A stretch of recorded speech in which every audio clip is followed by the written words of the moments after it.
पारा है वो 7वें आसमान पर है। एक तरफ मोरपाल सुमन है बीजेपी से, निर्दलीय मैदान में नरेश मीणा है, तो वहीं कांग्रेस की बात करें तो प्रमोद जैन भाया मैदान में है।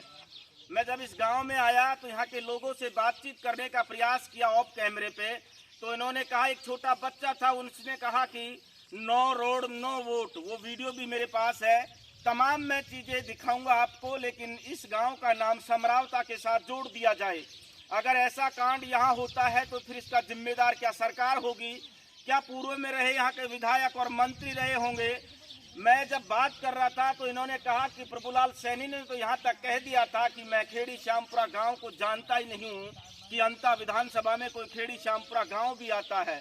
ऐसे ऐसे नेता यहाँ से विधायक बन गए, मंत्री बन गए, लेकिन कई वर्षों से मांग चली आ रही। इन लोगों की मांग आज भी अधूरी है। छोटे छोटे बच्चों के हाथ में आप पोस्टर देख रहे होंगे, छोटे छोटे बच्चे यहाँ खड़े हैं जो 3 से 4 किलोमीटर स्कूल जाते हैं पैदल पैदल।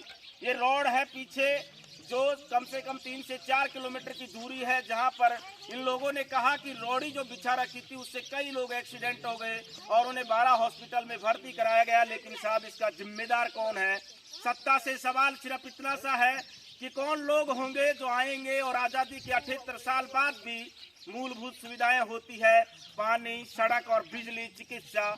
ये खेड़ी श्यामपुरा गांव आज भी आज़ादी के 78 साल बाद भी आज भी मूलभूत सुविधाओं के लिए तरस रहा है। इन्होंने वोट का बहिष्कार किया है। मैंने सम्राट का नाम जोड़ा इस गांव के साथ। इन्होंने कहा है कि उपचुनाव है, नेता आएंगे।